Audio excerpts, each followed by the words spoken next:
Welcome back to Quid Pros Quo. I'm Issa. And I'm Rin. And this week we'll be talking about habit building.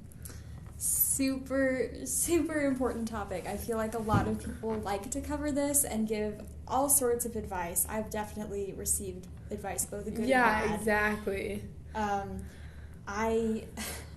I find that there's more bad advice than good advice. Absolutely. And super specific things that do not apply to everyone. So hopefully by the end of this episode, we will have left some actually decent tools in your hands. Hopefully. So one of the first things I think about when building a riding habit is just how difficult it can be. It's just so easy to just not do things. It is 100% easier to not do things than it is to do them. That is so true. It's definitely a big temptation to just do something else with your day instead of taking some time, setting aside some time to do anything creative. Yeah, exactly. And I think one thing that makes it hard is we say, if you do something for 21 days, then it becomes a habit. It becomes a habit. But science proves that's not true. It definitely gets you on a good track, but that's not going to guarantee that you could break the habit. Because you definitely can. I've done things for more than 3 weeks, and then the habit breaks way faster than entering into it. Yes. And there's the idea of don't break the chain, and if you miss one day, then you've broken the chain. But recently I heard this idea that don't break the chain is if you miss 2 days in a row. Because life happens. Sometimes you're not going to be able to write. Especially if you're doing National Novel Writing Month right now, you probably miss a day, or you probably will miss a day. But that's okay, because, you can just keep going and keep writing. And, missing one day doesn't mean you're a failure or anything. That's so true. I think it's easy to get caught up in that mindset where if you miss out on, something you've been planning on for a while, or if you take time to do something else instead of what you've scheduled for writing or anything else, let's be honest, that suddenly you've failed at the habit. And while it's easy to fall into that pattern of thinking, it's super detrimental and ultimately not very healthy. I think it's definitely hard to relearn how to think about habits and breaking habits, but I think one of the most important things that you have to do is be it's okay, and if I miss even 5 days in a row, that doesn't mean that I've failed at it. You still have this past history of being so good at it, and if you need a few days off, then you need a few days off, and there's no two ways around that. Exactly. When I was working on one of my most recent writing projects, Cosmos Collapsing, I was hitting all these blocks, and it was just so hard. So I sat down and I wrote in my little creative journal where I do all my physical planning and stuff for my creative projects. I was I'm burnt out on this project. I need a break. How am I going to take an effective break? So I think part of having a habit is knowing when to take a step back and take a breather from the habit. Because as many habits are good, they're not always going to be good all the time. That's true. It's definitely, for some things, there is that, all things in moderation. Absolutely. And if it gets to be too much or it's affecting you in negative ways, maybe you need to rethink, the bounds of this habit. Is everything about this or a habit you're trying to form, is everything that you're trying to do, is that going to help you in the end? Is that helping you feel better? Is it just a chore to you? Mm-hmm. It's definitely a lot to do, I think, with mindset. And that would be my biggest thing, is that if you want to make a change in your life in general, that you can start to change your actions, but it will be easier to slip out and stop doing it if your mindset isn't there. If you don't have the mindset of if I do this thing, if I do thing A, then I'm looking forwards to it because I know it's going to help me do X, Y, and Z. And if you're looking at thing A as instead I have to do this. I have to do this. I have to do this. And once I get past this, then I can do it again. And then I'll make myself do it a third time. Then that's not going to lead to some good, associations to this habit you're trying to build. And then when Yeah. you slip out of it, it's just going to be this gigantic relief. And it's not a constructive or healthy mindset to have about the habit, Exactly. especially if it's something that you think you want to be doing, like writing.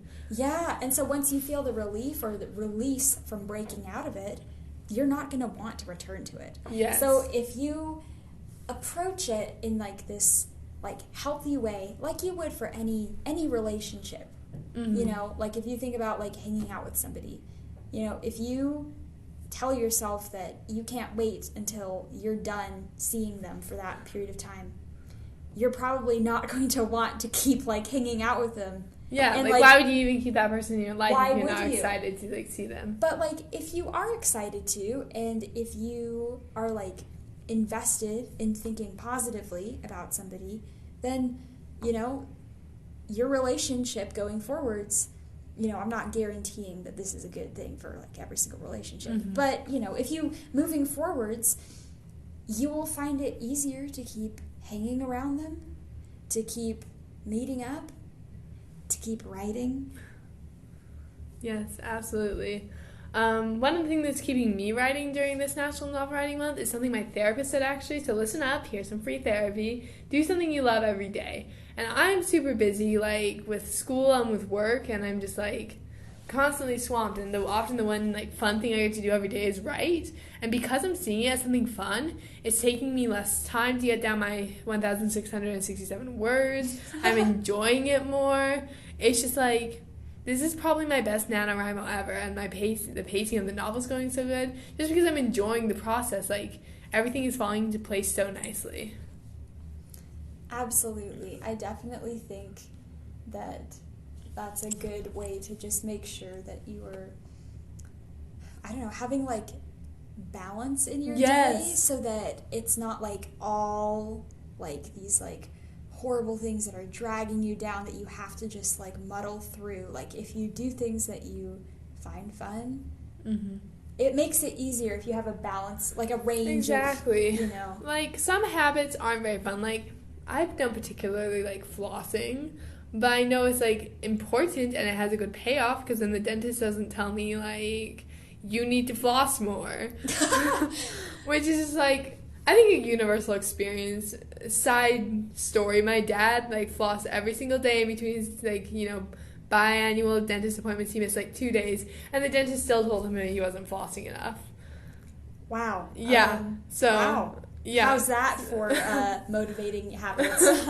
Right? So, yeah, super fun. But the thing is, you need to, like, not have someone who's being your dentist, if we're going to, like, continue this analogy. Like, you need someone who's going to be, like, encouraging and be like, oh my gosh, you've been writing every day? That's so awesome. So good for you. And, like, get that support system built up around you. Like, I have some friends who, like, every time I see them, they're like, oh my gosh, how's NaNoWriMo going? And it's Isn't like, that so nice? Having that Isn't kind it? of accountability to Yes. people that you respect in your life. yeah, and they, like, care about what I'm doing. And, like, there's one person I'm thinking of in particular. I don't think he's even read my first book. But he's like, it's so cool that you're writing novels. Like, I want you to be successful in it. And that's just, like, positive affirmation, like, gets me through the day. I'm like, wow, I really hope Tim is proud of me. Honestly, that is such a good motivator. Yeah. I agree 100%. Yeah, having somebody to check in with, especially for writing, especially when you know that they're genuinely excited about what you have to, like, say on paper, it's... What a rush. Just kidding. Yeah. But, you know, No, you're right, it's just, though. like, it gives you this, like, sense of, like, accomplishment, and you like to return to that kind of praise if that's what they're offering, Yes. or, you know, you want them to keep being excited about it, and so Yes. you have to make more content. And if that's how it goes, so be it. I mean, I will not complain when I suddenly have 500 more words, you know? Yeah, exactly. And it, like, it doesn't, once you, like, get into a groove, once you get into a flow state, which by the way, we should do an episode on flow, because it's one of my favorite concepts. But, like, once you get into a flow state, like, 500 words goes down, like, so fast. It's true. It's true. And, you know, while we're talking about this, I do think that one way to build it as a habit is to not look at it like a habit. Yes. If you look at it like a hobby, where it's a Yeah. reward to write every day, then that's a good way to build it as a habit. And then you'll constantly have positive feelings associated with it. You will want to do it. Mm-hmm. You'll think about it when you're not doing it. Yes. It's a good thing. But you can also think about it as a job. Mm-hmm. And that means, you know, like, who would say that their job is a habit? I definitely wouldn't say that about my job at all. But it's scheduled, it's there, I can't avoid it, I don't avoid it, and, you know, I have days where I'm not feeling it. Yeah, but like, a lot of times it's rewarding, if not emotionally, then and then monetarily. It gives you, monetary rewards, but it can also just give a sense of, like, drive or purpose, and sometimes that's enough to, like, kickstart the motivation to keep going. Like, even though, you know, for some jobs you don't have a choice, it helps when you're on board and invested even a little bit. Yes, absolutely. So your main advice was to build a healthy mindset around it. I would say my main advice is to set systems, not goals. And the place I've heard this from most often is a YouTuber, like a productivity, self-help type YouTuber named Rowena Sai.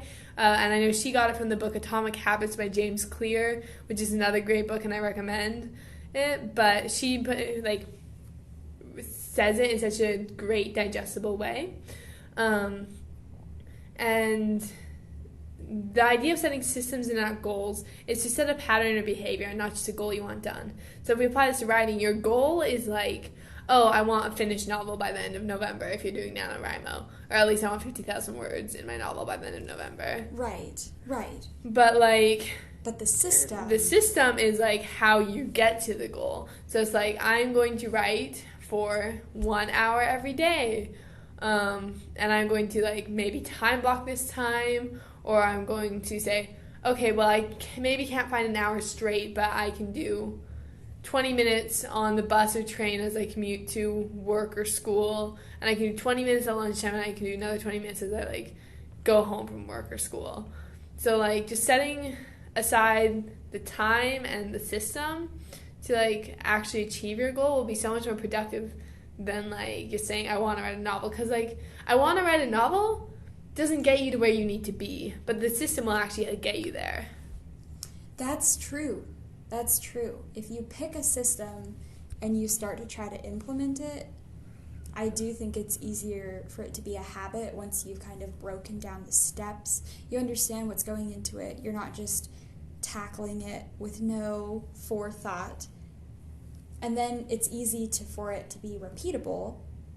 And then when it becomes a habit, you don't, you know, one of my least favorite things when I'm like getting into like a good workflow or something is if I have to go back and correct something I've done. Now, I don't mind it because ultimately I want to be, you know, efficient. I want to be doing things that I want to do. And so if I have to go back and correct things, that's great. But I think with this idea of setting systems and not just setting goals, I think you're less likely to need more corrections down the road if you just set it up well at first. Now, there's nothing wrong with having to go back and correct, but I do think it probably facilitates, you know... You're not having to play catch up with the habits of Exactly. So I think that'll also help retain habits, because sometimes if you have to go back and, like, think about, like, oh, how do I fix this so it's different next time, then that can kind of be a roadblock to it becoming a habit. Yes, so exactly. I think that's such a smart thing, honestly. Yeah, absolutely. Good advice, Bryn. Thank you. I try so hard. Anyways, I think that brings us to the end of our episode, unless you have any final words of advice. You know, I don't have any final words of advice, but I will definitely reiterate that, you know, we want to be setting systems. We want to have a good mindset. If you need to think about a habit as not a habit, but as something else, that is perfectly valid. And do not feel ashamed if by 21 days of doing something over and over again, you don't feel it crystallize into a habit, because, as Rin has pointed out for us, science says that is not an accurate way to measure the development of a habit. It's just the beginning of a habit. You just have to go further and dig deeper. Exactly. Yeah. Anyways, want to take us out? Yeah. This has been Quid Pros Quo. We hope to see you next week as we talk about the pre-writing process.